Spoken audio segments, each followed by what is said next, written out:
Good evening, everyone. Robert's got it. Okay. Very good. So, Oh, you don't. You're not. Huh? Where are you? Robert's not on, so he'll have to combine with me, I okay, guess. let me. Huh? All right. We'll have to Okay. combine then. Okay. Yeah, he's not. Nothing's coming off. Okay, I'm sorry about that. It was so. Hello, everyone. Okay. It's a few technical issues that we're working out as we get started tonight. So, hello, I'm Shannon Walls, and I'm from Stevens College, and I'm so happy to see all of you with us tonight. I get the pleasure of introducing to you the 2021-2022 Jenny Kim Gardino Scholar at Stevens, who is here to join me in moderating this evening's program. Karina Short, she will wave in the box, is a second-year acting major, and she hails from Topeka, Kansas. She anticipates graduating with a Bachelor of Fine Arts in May of 2023. She recently starred in a beautiful play called Almost Maine, and tonight she begins tech rehearsals for The World Goes Round, which opens on Thursday. We are very lucky to have her with us tonight with such a busy production schedule.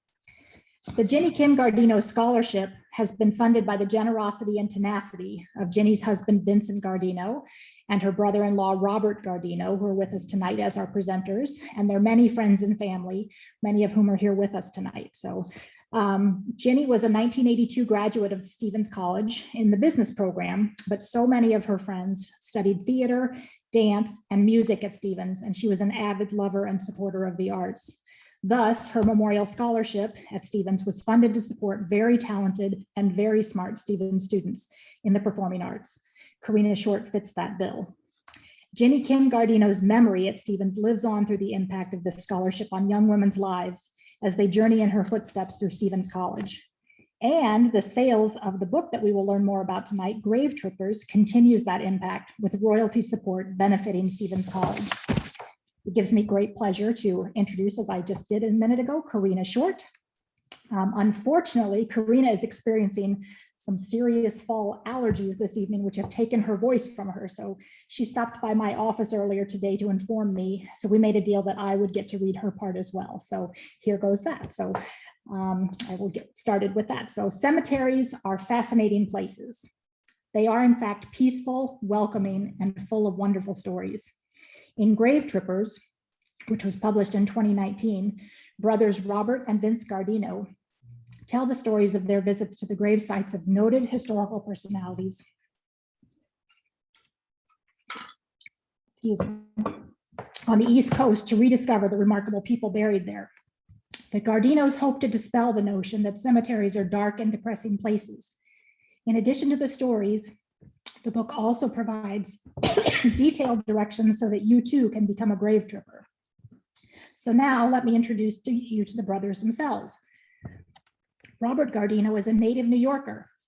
He has degrees in accounting and finance from Fordham University and NYU, and he's spent his career in banking. While he has Parkinson's disease, it does not deter him at all from grave tripping. In this book, he hopes to bring recognition to great individuals who are not as well remembered as they should be. Vince Gardino was born and raised in New York as a first-generation Italian-American. His career has encompassed media sales management in radio, television, and print, including positions at ABC, NBC, New York Public Radio, and Strauss News. As a graduate of St. Francis College, with a degree in history, he enjoys hunting for the graves of famous individuals as a way to connect with the past. I hope you're all ready for the Gardino brothers to take us on a fascinating trip to the historical grave sites of the East Coast. Please join me in a warm welcome for Robert and Vince Gardino. Thank you, Shannon, and thank you, Karina. Yes, thank you. Thank you. Well, let me tell you how this all came about. So we have a love of history. I went to St. Francis College, and I was a history major, and I always wanted to explore American history. When we were young, growing up in Hell's Kitchen, Our father worked at a very famous restaurant in New York called Danny's Hideaway. And he would bring home autographs that he got from famous celebrities on his waiter's pad. And initially, our dad brought him home signed in pencil. And I kept saying, Pop, you gotta get it in pen. So the very first one he got in pen that he brought home, I always remember, was Dean Martin. But the love of autographs and history got us into wanting to collect, wanting to be a part of history, because when you have an autograph, you're touching something someone had that they touched. And I'm very proud to say that in the course of our collecting, which is a lot of years now, he and I both have the complete collection of every president of the United States. So I have my complete collection and Robert has his complete collection. But we started writing away to people, and I found out that people were answering me. I remember one of the very first autographs I got, and this shows you how dated it is, was Harry S. Truman, who was still alive. I wrote away to him. He was retired in Independence, Missouri, and he answered me, and I started collecting, and it was just a great attachment. I don't know how to explain it, but you're touching something that they have.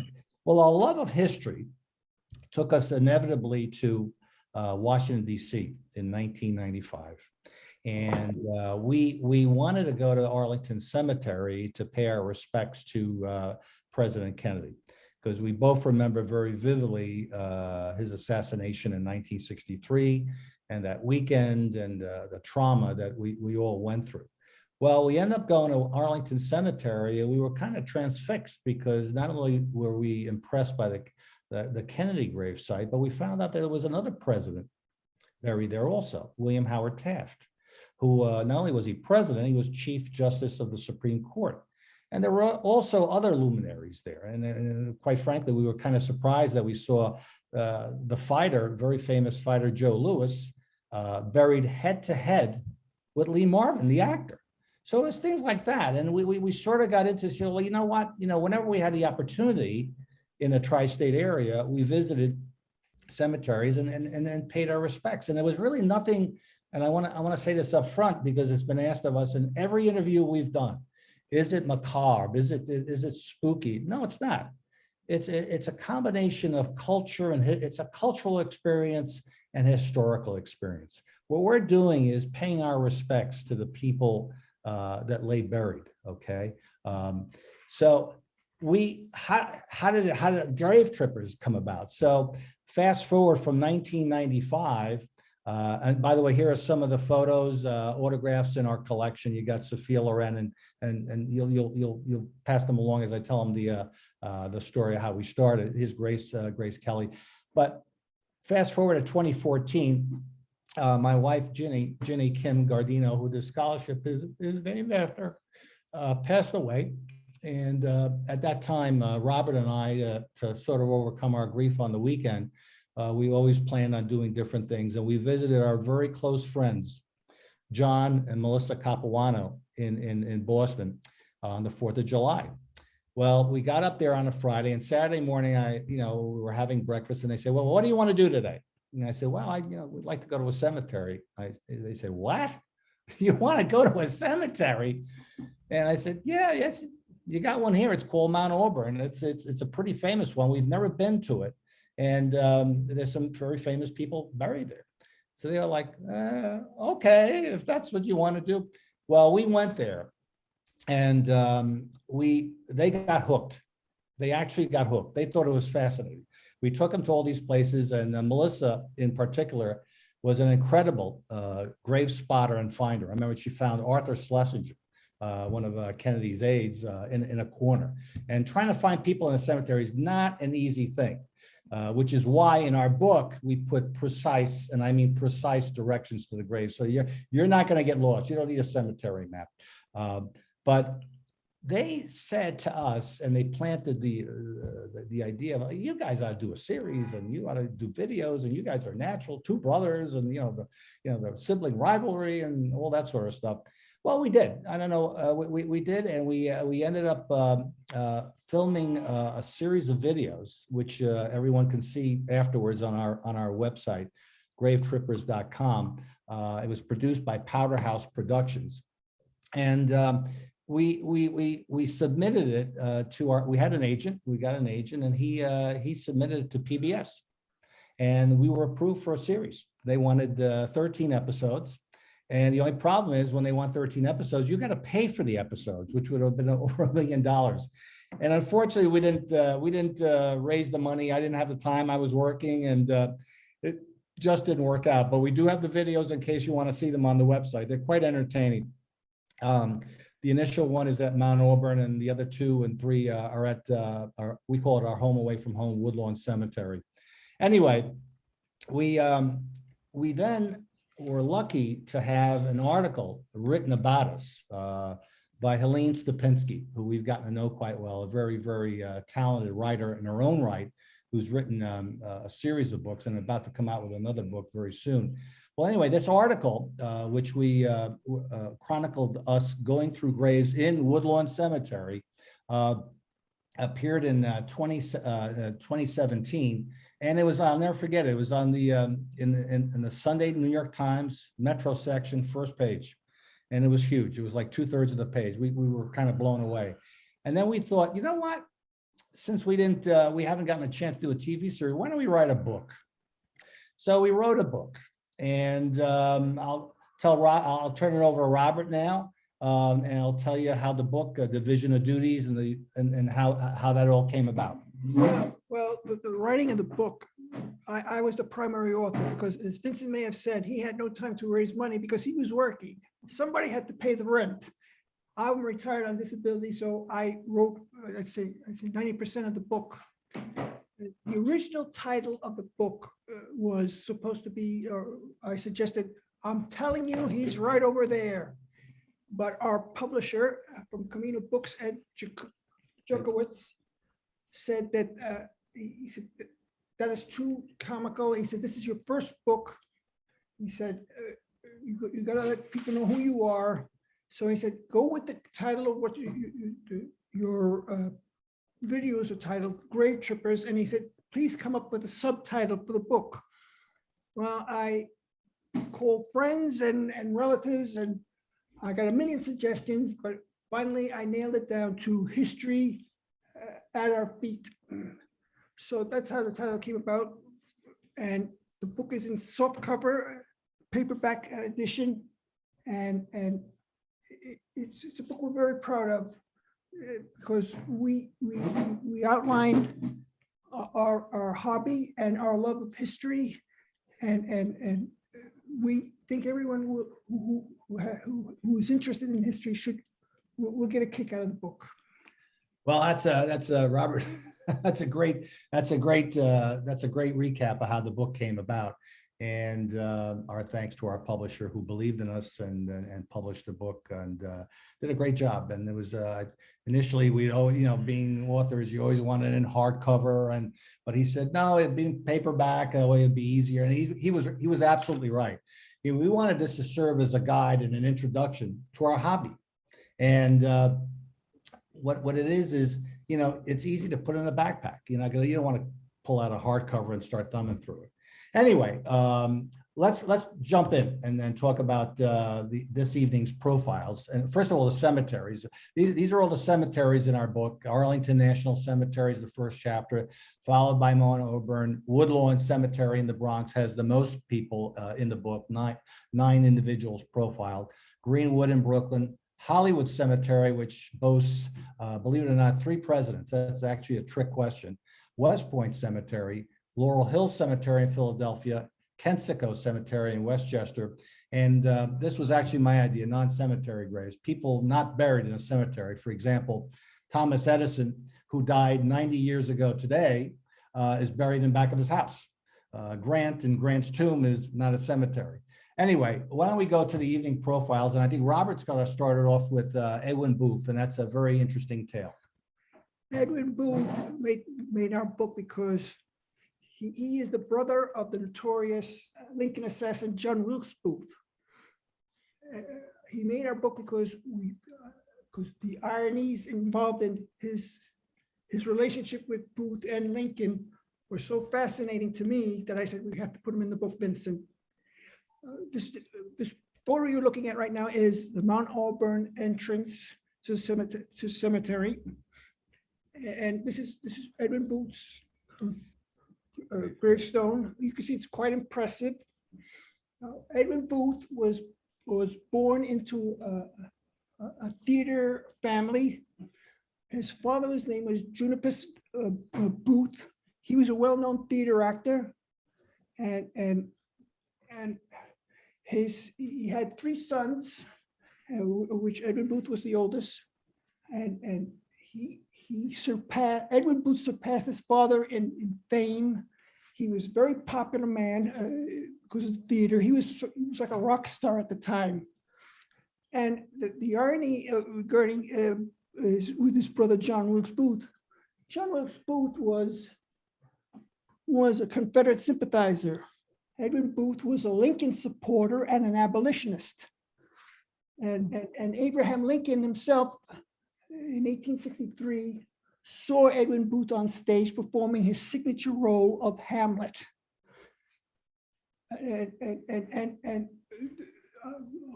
greatest irony of all is John Wilkes Booth assassinated Abraham Lincoln. Edwin Booth may have saved the life of Robert Lincoln, Lincoln's eldest son. It seems that they do not have a date. It was either late 1864 or early 1865. Robert Lincoln was at the Jersey City, New Jersey train station. It was early in the morning. The station was crowded, and the train was starting to move. And Robert Lincoln lost his footing. He was in danger of falling on the tracks. He could have been killed by the train, or at least have been severely injured. Well, Robert Lincoln wrote that as he started to stumble, he felt a tug on his collar, hoisting him up, steadying him. And when he turned around, he saw it was Edwin Booth. So that is something that I find one of the greatest ironies in presidential trivia history. And Edwin Booth disowned his brother John Wilkes Booth when John Wilkes Booth assassinated Lincoln. But in 1868, he petitioned then President Andrew Johnson for permission to take his brother's body. And John Wilkes Booth is now buried in the family plot in Baltimore, Maryland.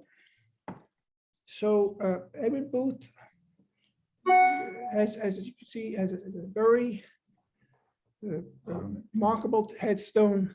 He is now he's a member of the Hall of Fame for the National Theater.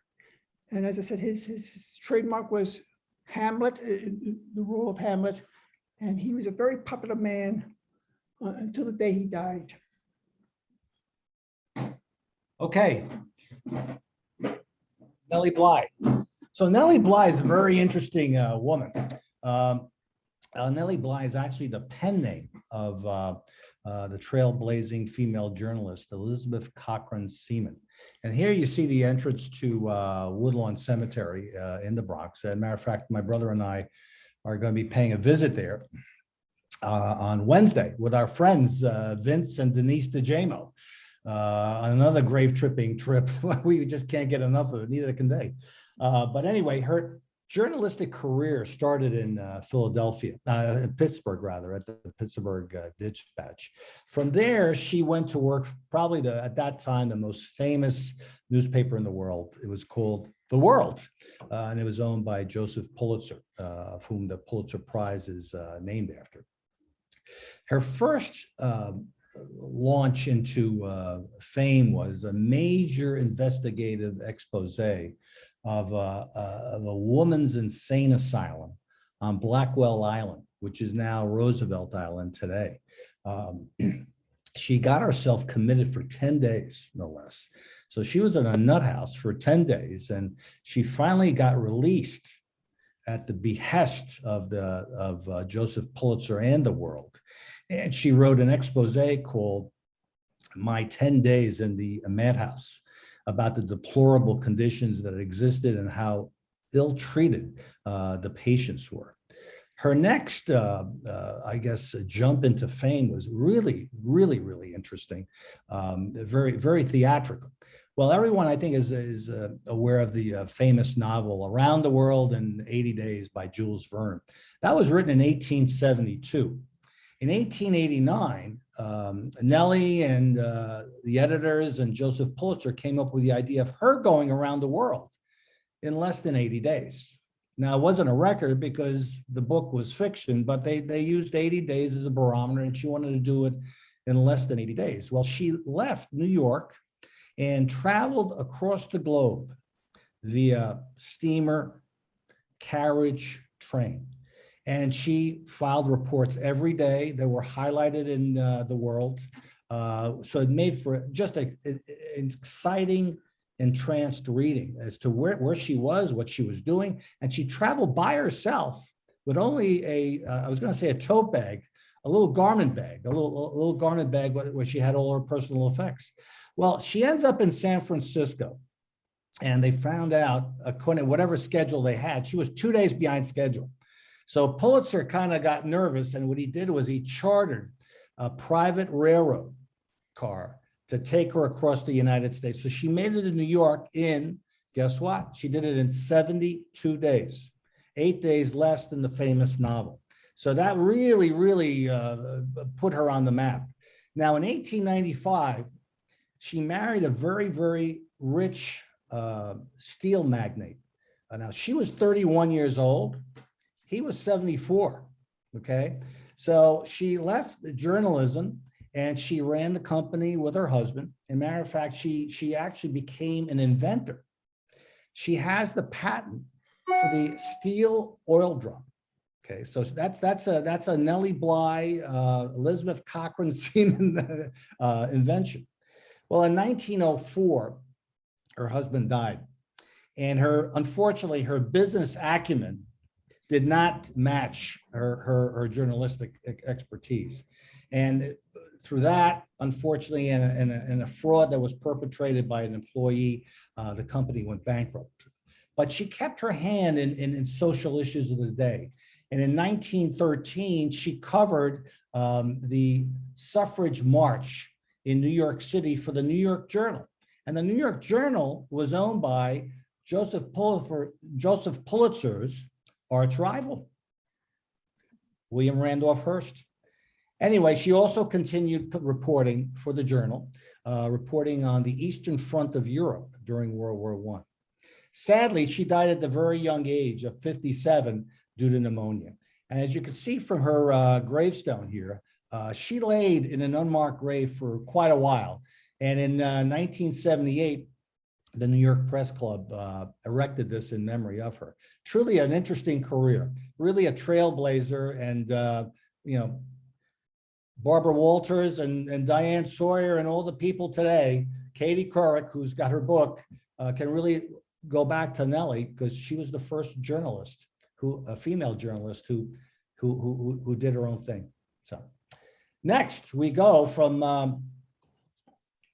Nellie Bly to one of my favorites, actually, Adeline Herman. A lot of people, I'm sure, don't know who the heck she is, but she is the very first.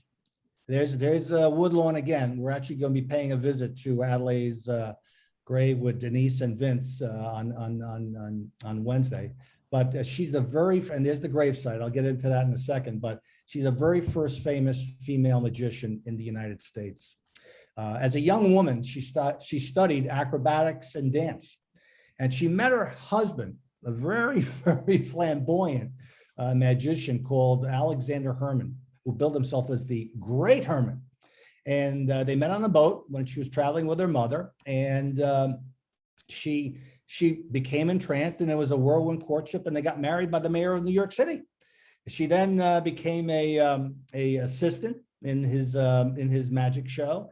And together they did a whole bunch of sorts of tricks. They performed, and I'm going to get into a little bit later, the very dangerous and infamous bullet catch trick, the levitations, various escapes, and they also exposed fraudulent mediums. Sadly, Alexander Herman, who was this Mephistophelian type of guy with a goatee and a beard and all that, and he died very young. He died at the age of 52 in 1896 on a train coming back from a charity performance in upstate New York. He was a very, very kind and giving man, and lent a lot of money to people and performed a lot of charitable performances. So he passed away sadly, and Adelaide took up the mantle, and she wanted to do the show herself. She ended up doing it in the beginning with Alexander Herman's nephew, Leon, but it only lasted 3 seasons. They apparently didn't get along. But what she did within 3 months of Alexander's death, she actually performed the bullet catching trick. Now, she was always petrified when he did it in person because it is extremely dangerous. I mean, you're standing in front of a firing squad and you're supposed to, and they fire bullets at you and you're supposed to catch a bullet in your teeth. Well, this trick was so dangerous. In the course of magic's history, 12 people got killed. 12 different magicians were killed in the history of magic through the bullet catching trick, but she performed it every year in her act. So she whatever the trick was, which was actually the substitution of the bullet, which was shown to the audience first, but then substituted with a blank. And they had the bullet in their teeth, which they miraculously caught through, I'm not gonna say sleight of hand, I guess sleight of mouth. So that's how the trick worked. But there were 12 casualties in the history of magic.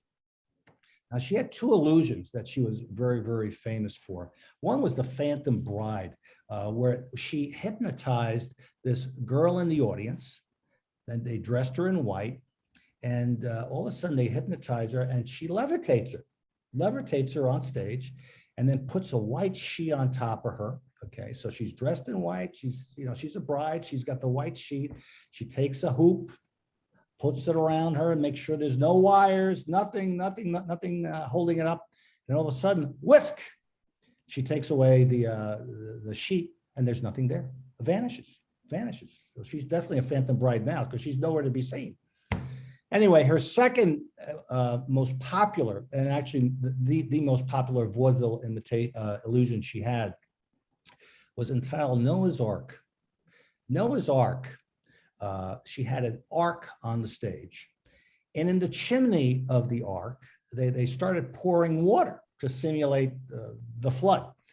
And all of a sudden, out of the ark come all these dogs and cats in these costumes: zebras, gazelles, lions, tigers, bears, monkeys, and they're coming out.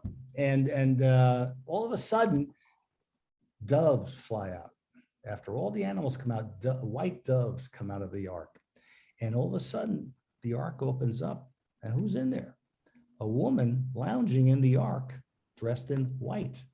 Maybe it was the Phantom Bridegroom, I don't know. So, but she really, really paved the way. And she was very, very, she made a point of wanting to be judged by her magic, not by the fact that she was a woman magician. Female magician, okay? She wanted to, when people said she was good, it was not because she was a female magician, she was just good as a magician. Well, she continued performing well into her 70s. And unfortunately, in 1926, there was a tragic fire at the warehouse that housed all her props and actually all the things she needed for the illusions, including all the costumes for the ark illusion. And everything was destroyed. So she retired after that. And she too, unfortunately, died of pneumonia in 1932. So Nellie and Adeline died of pneumonia. This is before, unfortunately, when you got pneumonia then, there were no antibiotics. So it was not a good thing to get. But if you take a look at her gravesite, it's kind of interesting. Alexander Herman is on the left and it says husband.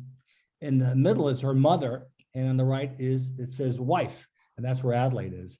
And Woodlawn Cemetery did a very, very good job in restoring it. When we first saw the gravesite about 15 years ago, it was completely almost black. But about 4 or 5 years ago, Woodlawn, in respect of to respect the memory of Adelaide and Alexander and her mother, completely refurbished it, and it's glowing white. So now I'm going to turn it over to Robert to tell you about a very interesting person in American Revolutionary history, Margaret Corbin. Margaret Corbin played a very unique role in the American Revolution. We are proud that we have included her in our book because we believe that she is not remembered as well as we believe she should be. She was truly a heroine, and we decided she must be included in our book because we have to show our gratitude and respect to the memory of Margaret Corbin. This picture you see, you're looking at, this is the entrance to the West Point Cemetery in upstate New York. And this headstone is not where her grave is. Her grave is unknown. This stone is basically a memorial to Margaret Corbin. They thought the cemetery had thought that they had found her remains, and this was going to serve as her gravestone. But DNA testing determined that the remains that they had found were not hers. So her grave is still unknown, but the story of Margaret Corbin should be told. She was married to a man by the name of John Corbin, who was an American patriot. He was part of the defensive unit that protected George Washington when George Washington had to retreat from New York because of the British invasion.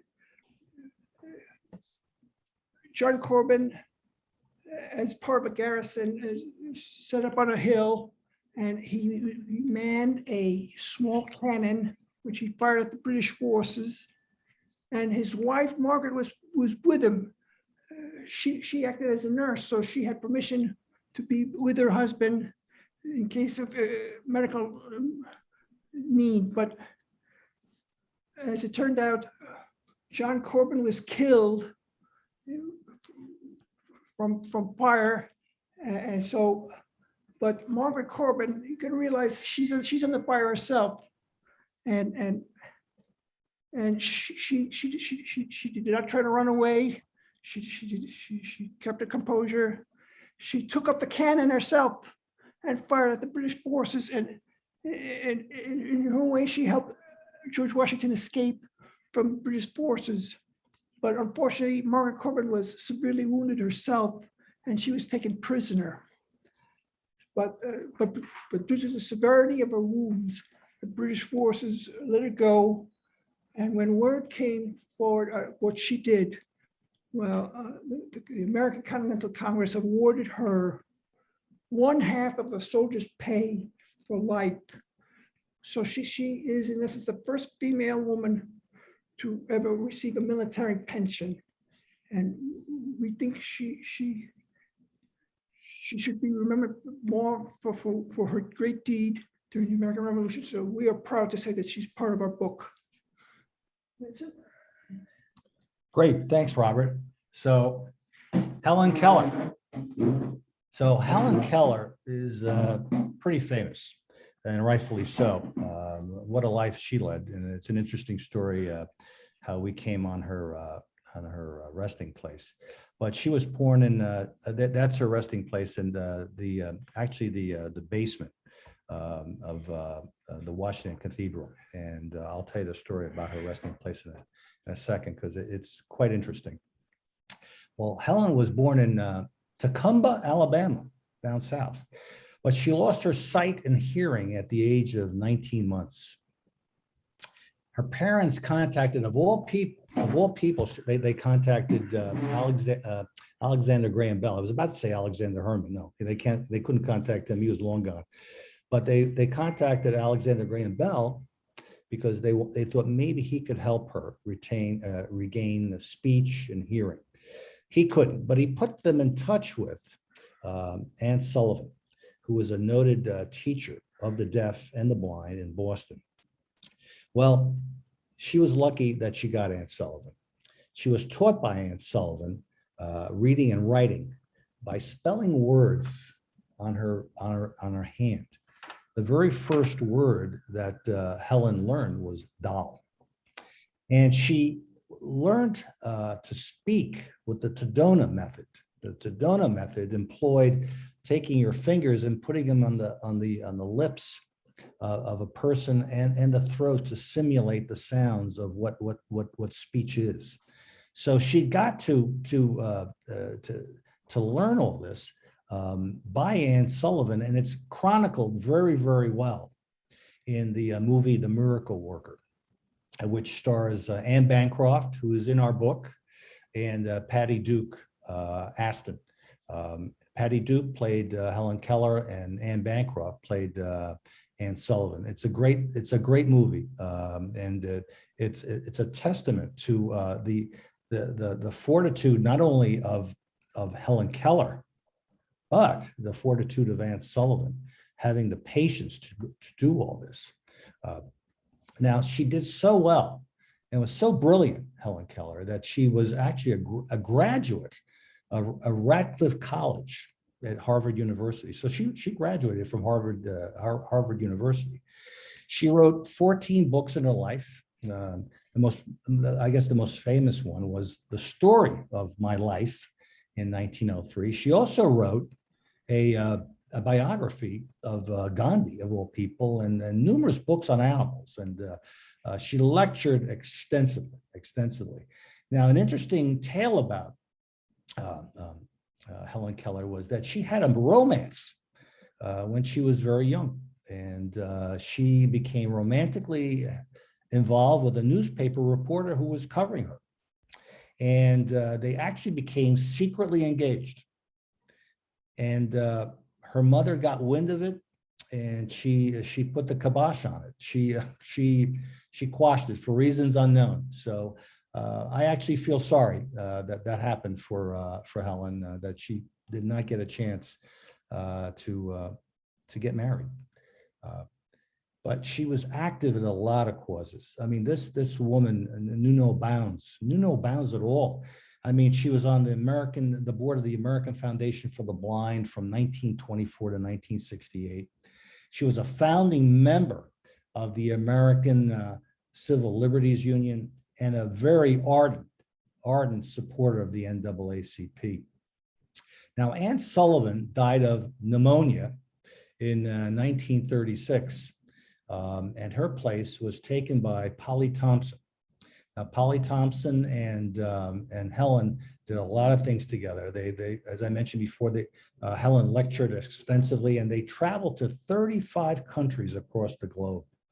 And it's just amazing what they were able to accomplish. Now, unfortunately, in 1960, Polly had a stroke and died, passed away.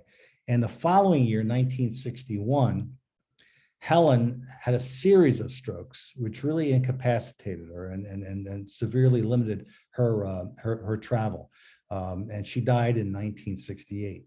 Now, the interesting story about this picture you see of her final resting place is, as far as I know, this is the only picture of her final resting place ever.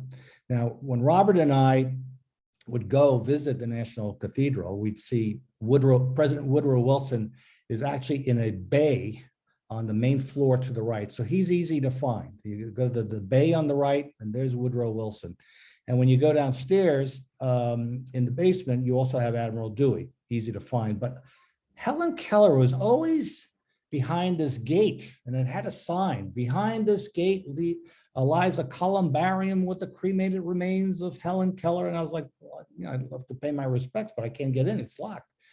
So when we did the book, I got in touch with the director of communications for the Washington National Cathedral. And he was very, very nice. And he had to get permission. I told him what I wanted to do. And we were publishing a book. We wanted to take a picture. It was going to be put in. And he got permission from the rector of the cathedral. So we got all our permissions. And I show up that day, and they had an assistant canon take me downstairs. He had the key. He opened it up. I was like, wow, this is finally getting in here.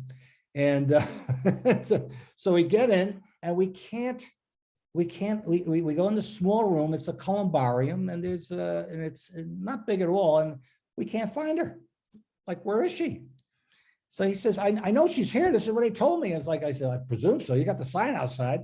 So he said, well, I'm going to go back upstairs. So we go out. He locks the door, locks me out, doesn't want me to go in. And I wait about 10 minutes later, he shows up, and lo and behold, guess where she was? As you entered the room, she was right in the corner on the floor. So we were looking at eye level, and, but she was right in the corner, right underneath our eyes. Now, what's kind of interesting in this thing is we call ourselves the grave trippers. And a lot of times you trip over graves. You're looking, and you go like, wow, look at this. So as I was looking in the columbarium for Helen Keller, I saw the cremains of Stuart Symington. Stuart Symington was a senator from Missouri in the 1950s and 1960s, and he ran against John Kennedy for the presidential nomination in 1960, and which Kennedy won. But to the right of the columbarium was a series of, and again, very small, a wall of crypts that contained obviously caskets. And what do I see? Edith Bowling Wilson, Woodrow Wilson's wife. She was buried there. And I always wondered where she was buried, because he's on top, as I said, in the bay on the right. And I said, is she with him? Is she on top? She's on bottom. Well, she's on the bottom. She's in the basement, and he's on top. And that's the fun of doing grave tripping. You trip over graves, like in Mount Auburn. We were walking by, and there's Francis Parkman, a very famous 19th century author who wrote the Oregon Trail. He's not on the map of Mount Auburn, but he should be on the map, Mount Auburn. Anyway, without further ado, I'm going to turn it over to my brother Robert, who's got a very special presentation on a very special entertainer. Well, Elvis Presley, the king of rock and roll. So I'm going to go into my Elvis mode. He's buried in this is a picture of Graceland, and this is his gravesite within the Graceland estate. He's laid to rest with his parents in the meditation garden. Elvis Presley hit the national scene in 1956, and his first #1 record was Heartbreak Hotel. His last #1 record was in 1969, Suspicious Minds. Elvis had 14 #1 gold records, and he had five songs that hit #2. He had countless songs in the top 40. If you go to Graceland, you'll see not only examples of his cars and you see the home. What I love the most is you see walls of gold records and platinum records. He was truly the best-selling single artist in the world up to maybe a few years ago. I think Michael Jackson may have passed him, but Elvis also he appeared in 31 feature movies. Most of them were not very good, but some of them were good. His best movie is probably 1958 King Creole, which also co-starred the actor Walter Matthau, Carolyn Jones, and Vic Morrow. So Elvis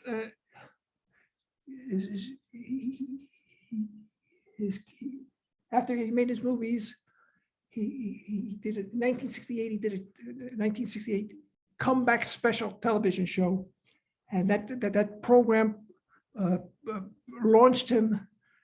It revitalized his career, and so there was a great demand for him to do live performances again.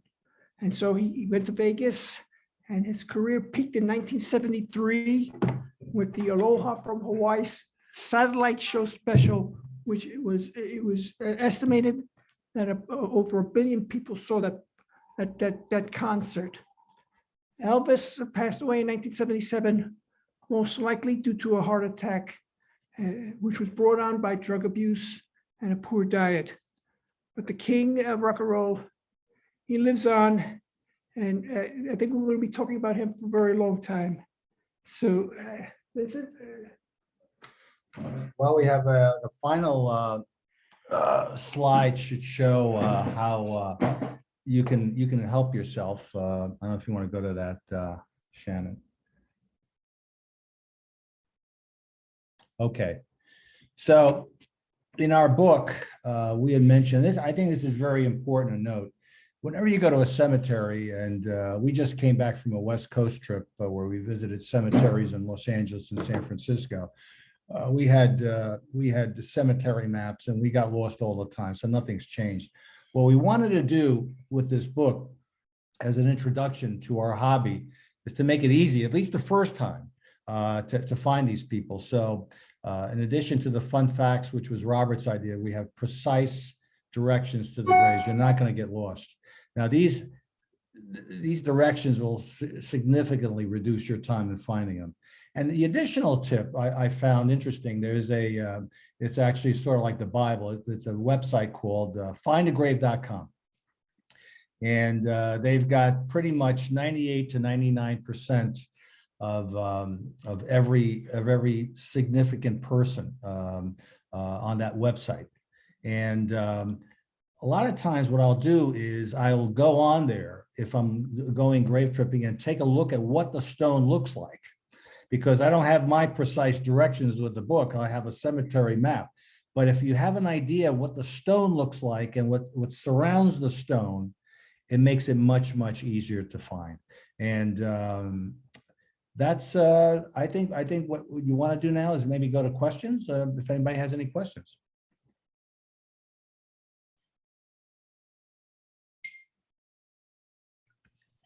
I said that would be great. We've gotten a few of them in the chat function so far, but if anyone wants to raise their hands, or I think I can unmute people, or you can. Yeah, you got to let them talk. Yeah, absolutely. I seem to be in charge of that. So if you have a question and you want to speak up, feel free, and I can unmute you, or I can. I see two here. I've got Diane Lynch. Oh my God. Ha, president of Stevens College. Okay, I think I've unmuted you.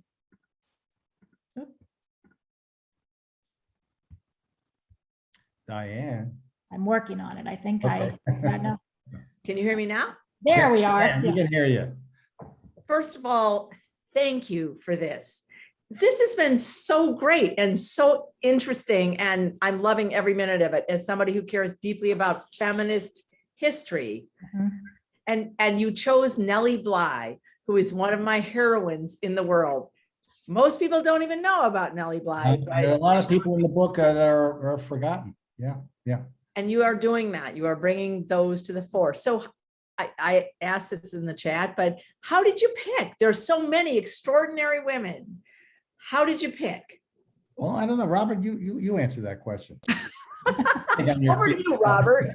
Well, we're history buffs, so we read about Nellie Bly on our own via Yeah. books and encyclopedias and research. Yeah. And Well, we also, the other thing to remember is that we chose cemeteries on the East Coast. Okay. So we just made a West Coast trip, but what we chose cemeteries on the East Coast. And one person we actually should have put in the webinar tonight was Nora Bays, who was in she was really the Beyonce of her day. She was really the Beyonce of her day. And she got another one who died very young. She was 47, and she holds I don't know if it's a unique distinction. She was in the receiving vault of Woodlawn Cemetery for 18 years with her husband at the time. Yeah, 18 years. She holds the record. So, and and they're not going to put you in the receiving vault for nothing. So he had to pay rent. And then when he died, he had remarried. His wife then took her out and buried her with the husband. And then they lay in an unmarked grave for for like 40 years. And her grave just got a marker courtesy of Woodlawn, by the way, courtesy of Woodlawn Cemetery. And she just got a marker about 2-3 years ago, not that long ago. Wow.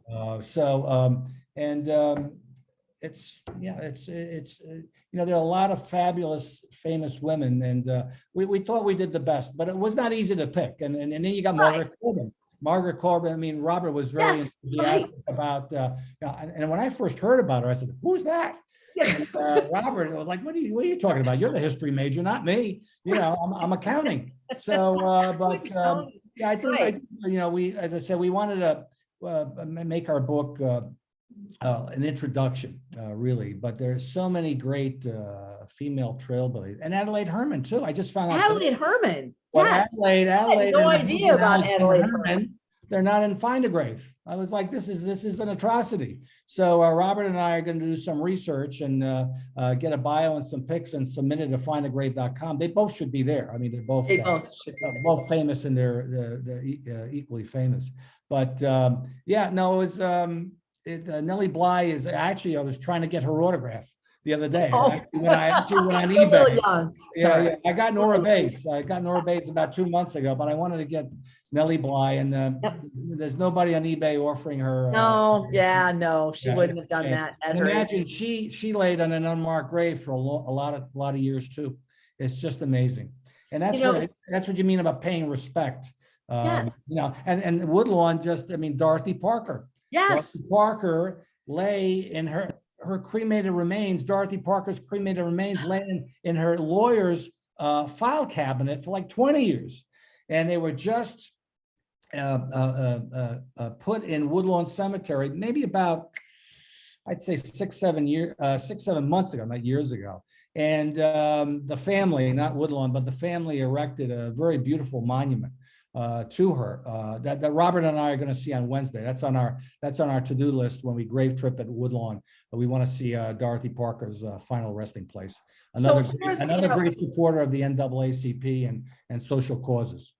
So here's what I would say is that maybe not intentionally as you started out, but the implications, the impact of what you are doing is to raise into public notice and profile women who have done extraordinary things, who have not been recognized in their day, and that who are in those drawers, in people's file cabinets, in other, kind of amazing. Yes. And you are bringing them to the fore. Some of them I know, and some of them I don't. Some of them that all of us know, and some of them we don't. So thank you. I'm fascinating. Now you're going to go out and buy a case of our book, right? I'm going to buy a case of your books. As I say in case, I am. I promise. I am. Thank you, Diane. Thank you very much. We have another hand. Yeah, we have another hand raised from Denise. Let's see, ask to unmute. Okay. Denise, are you there?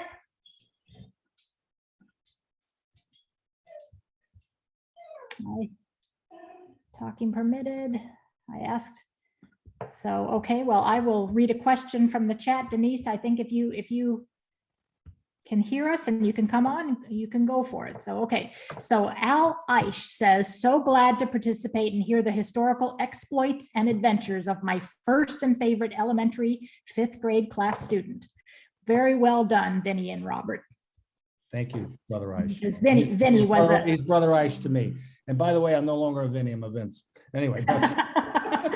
That's the 5th grade. That's the 5th grade. Right, exactly. Exactly. Katana Walker. Great teacher. He was a great teacher. That's very good. I'm glad he's here tonight. So another question from Katana Walker is, was it hard to write a book? What was your favorite part of your whole journey so far? Robert, you answer that one. He wrote it. My brother is actually the author. I finished it. It took me 9 months approximately to write the book. And it was at times frustrating because you have to know your facts. And what I did in the book, I made sure that it was as accurate as possible, because I did not want people to come back to me and say, oh, well, you got this wrong, oh, this is a mistake. I checked it, double checked it, triple checked it, virtually every fact. So there's a lot That of, he did. there's a lot of work, but it was very satisfying. It was a labor of love. So the purpose of the book was to re-energize people's interest in history. The book is written in an easy to read fashion. It's not. I did not want to produce a dull textbook like. We didn't want to do an NPR version where it's like, watching paint dry. Okay. So we made it entertaining. Yeah. I tried to make it entertaining. Most of the individuals in the book have fun facts assigned to each one, little tidbits about them that most people don't know about. So I hope I've succeeded, and we hope that people who read the book will reappreciate the history of the United States. Yeah. Because if we don't know where we came from, we won't know where we're going. Right. So we're both proud of the book, and we hope everyone who's read it or who hasn't will enjoy it. And we think all we can say, we have done our best, and we're very proud of it. One aside was one thing I found very interesting was how the book is put together. We never wrote a book, and our publisher, Camino Books, headed up by Edward Jukowitz, had gotten this great editor who not, you know what he did? I couldn't believe this. He checked every direction to the graves on Google Maps. So that's how accurate our directions to the graves are. And I remember Robert calling me up one day. I had some street misspelled in Arlington Cemetery. I said, no, that's right. So sure enough, I looked at it, and he was right, not me. And the layout of the book too. I mean, the front cover was laid out very well. We did make a change, by the way. Horace Greeley's monument was on the front page. And I didn't like it. And I just was like, Horace Greeley, I mean, I like the guy, but I know we both felt we didn't want him on the cover of our book. So we got a friend of ours. I was actually going to go down to Arlington Cemetery. We both decided on Joe Louis, who was a trailblazer himself in a lot of ways. And he's buried, as I mentioned before, in Arlington, head to head, believe it or not, with Lee Marvin. We got that done right under the deadline, but the layout and everything, we had never done this before. So we found it fascinating. So hopefully that answers your question. Oh, great. I think Denise might be ready to ask her question. Denise DeGaimo, who's been mentioned a few times during the webinar.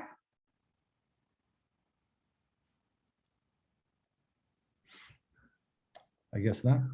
Here she comes, I think. Denise, are you there? I can see that she unmuted, but I can't hear anything. So maybe she can type her question in the chat, and I'll read it in a little while. So, yeah, so we have another question. It's not a question, from Jeff Goodman, who says, I don't know that I have a question, but I have had Vince and Robert on my radio show, Rediscovering New York, and it's great to hear more about their work and some of the remarkable people whose graves they have tripped over, and the people buried in those places that they are bringing to life for us. So that's a nice response.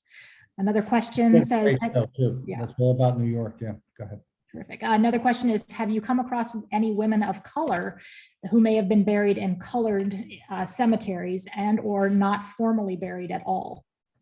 Well, the only ones we know of are the people downtown in the African burial ground in Lower Manhattan. And also recently, believe it or not, we made it a point in our last visit to Woodlawn about 6 months ago to pay our respects to the great actress Diane Carroll. She was cremated, and she's at Woodlawn. But the African burial ground in downtown New York is a very sacred place, and we've been to it many times. Very good, thank you. And then another friend of grave tripping is Glenn Askin, who I will give some credit to why we're all together this Yes, evening, yes. which is wonderful. So she Thank you, thought Glenn. It was her idea. it was, so thank you for that. But her question is, will you be writing a sequel to your first Grave Trippers, a second book? I would be delighted to go on more historical adventures with you. Robert, you take it away. We just, as Vincent may have said earlier, we just completed a West Coast trip where we visited approximately 10 cemeteries, and we got a million pictures of celebrities that are of interest to us. So we have a wealth of information or a wealth of choices. If we do a second book, we are seriously considering doing a second book. So stay tuned. We will let you know as we progress. Well, I'm going to take a page out of my father's vocabulary. Every time I would ask him something, he'd always say, "We'll see." So that's what I like to say now. So, Pop, we'll see. There you go. We'll see. I have unmuted Glenn so she can speak for herself if she wants to. No, I wanted to thank you. It was a really special presentation, and I think all of us have learned a great deal from you too. Thank you. Thank you. Thank you, Glenn. And I think we have one more hand raised from Vilma Lonsdale. Velma. Like to speak? I think you're ready. Give her a second.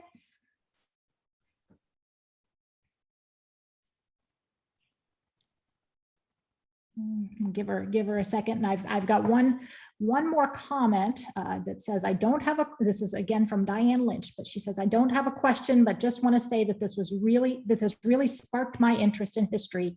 And I very much appreciate your sharing this important history that we would not otherwise hear about. Thank you That so means a lot. very much. Yeah. Thank you very much, Diane. It means a lot. It does.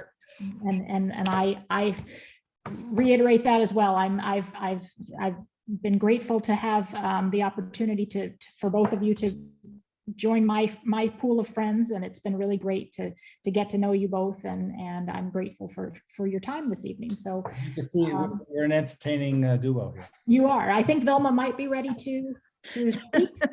I would like, There she is. can you hear me? We Yes, can we hear can. you, Velma. First of all, I want to compliment two brothers who have an outstanding knowledge of history and understand people.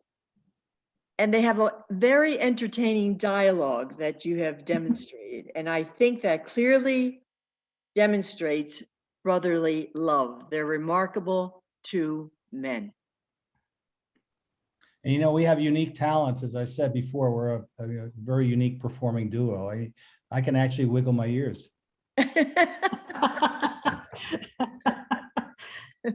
Yeah, my dentist taught me that when I was a kid. Thank you, Vilma. Thank you very much. Well, I don't think we have any other. But we still can't get Denise on. Oh, no, we do have some more. Oh, wait, Yes. there's more. Is Denise there? Okay, let's see. I've got hi, Vince and Robert from Bill Fergazzi. Vince, Easy. My it's high been school classmate, yes. 50 years, he says, since we graduated from St. Agnes High School. My question is, what is the most impressive grave the two of you have seen? Ooh, that's a good one. Robert, you go first. It's George Washington's grave in Mount Vernon. It's very simple. He and his wife Martha are buried in two outside sarcophaguses, and it's simple, but it's majestic at the same time. So I would have to say, of the graves that we've seen, I say George Washington is the most impressive. I'd have to say, I agree with Robert. I'd have to say a close second would be the tomb of President James Monroe in the Hollywood Cemetery. It's referred to as the birdcage. It's a steel cage that's actually magnificent. It really is. And Monroe died in New York City on Crosby Street at the home of his daughter, and he was buried in Marble Cemetery here. He died in 1831, and in 1858.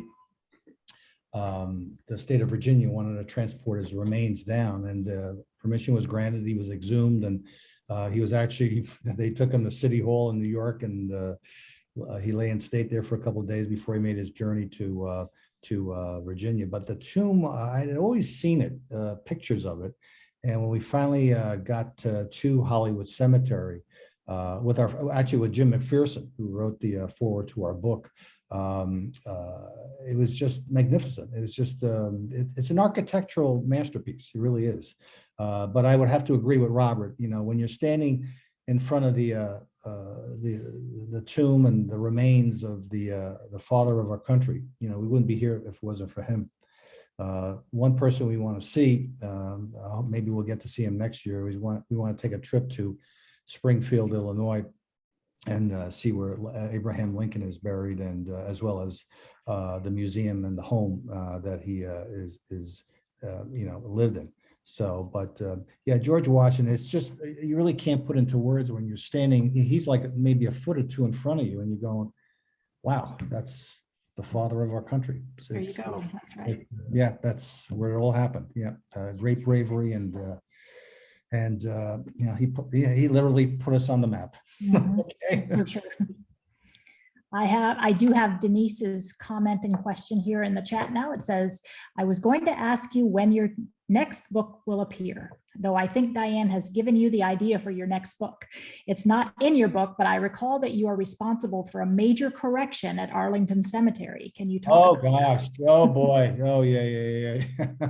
I'll do a quick story. So with our many trips with Jim McPherson, the Civil War, one of the most nefarious characters is General Dan Sickles, who almost lost the Battle of Gettysburg. He did not line up according to where George Meade wanted him to line up, and he only got saved by from a court martial by having his leg blown off.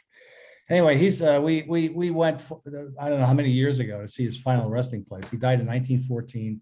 He was probably one of the last surviving members of the major generals of the Civil War, and he was buried in Arlington Cemetery. We go see it, and there's his stone is basically, must have been what he was planted with.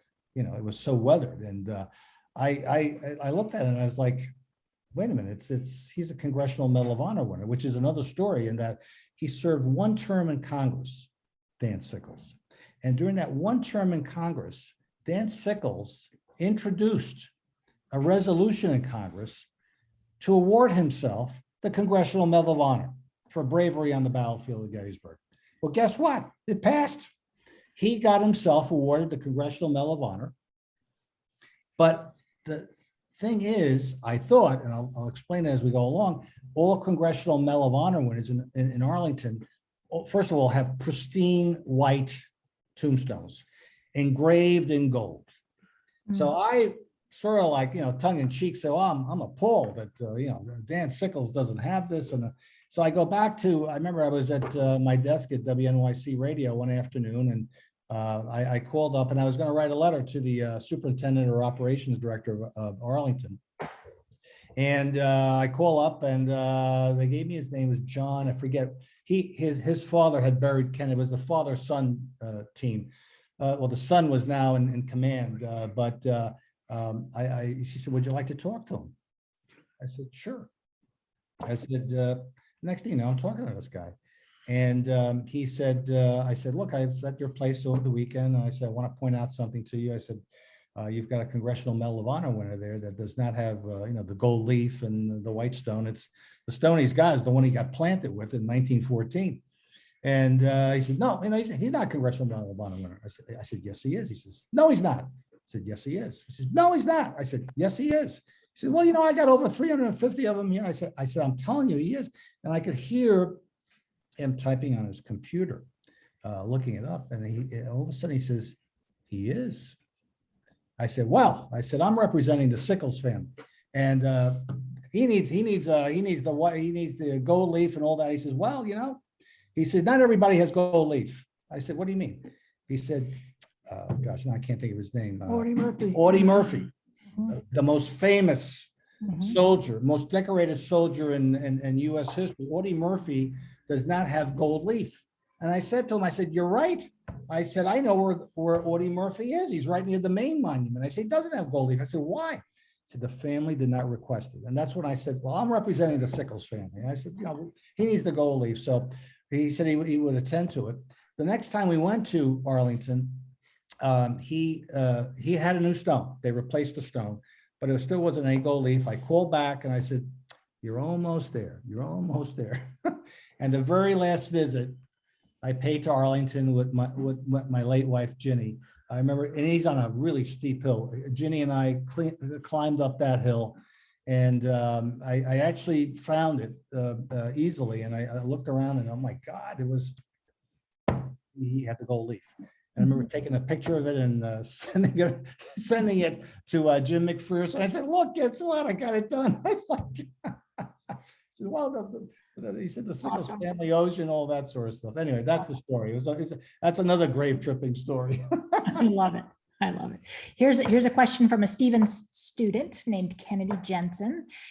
She says, "Hi, thank you so much for your time. I am from the West Coast in Los Angeles, and I'm curious if on your visit of cemeteries in the West Coast, if you visited Gregory Peck's tomb in the Our Lady of Angels Cathedral."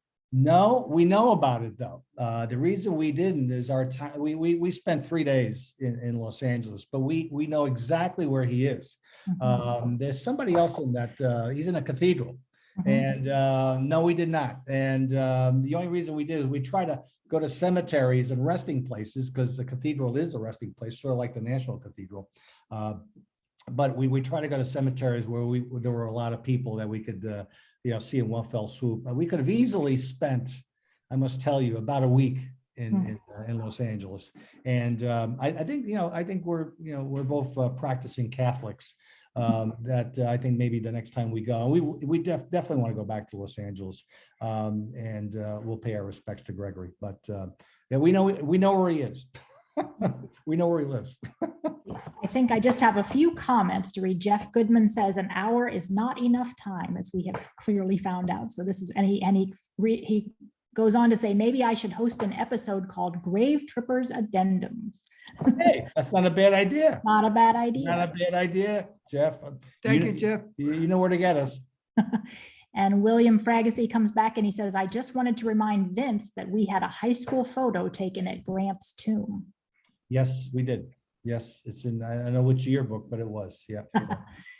So, and last comment was, thank you both for sharing these stories. There are very few things as fascinating to me as lesser known history and individuals who contributed so much to the world. So on that note, I think I don't see any other questions in there, and I really appreciate everybody being here. And I'm just so grateful to Vince and Robert for sharing the stories with us and for being such great friends of Stevens College. And for Karina had to step out. I got her out until 8 o'clock from rehearsal tonight, but she had to get on to rehearsal. But she sent me a text saying that she really enjoyed it as well, and she was grateful for the scholarship and grateful for all that you have all done to contribute to making that possible. So this has been a really fun evening, and I'll leave the last words to the two of you. Well, I'm glad you did, because I want to thank you, Shannon, for it was Glenn Askin's idea, but you're the one who shepherded through the process at Stevens College, and you made it happen. If it wasn't for you, Shannon, we wouldn't be here. So we thank you very, very much. Robert? And I say ditto. Shannon, you did a great job. We appreciate it and we love you. We're back at you. Love you too. It's been a fun night together. So Ginny would be proud.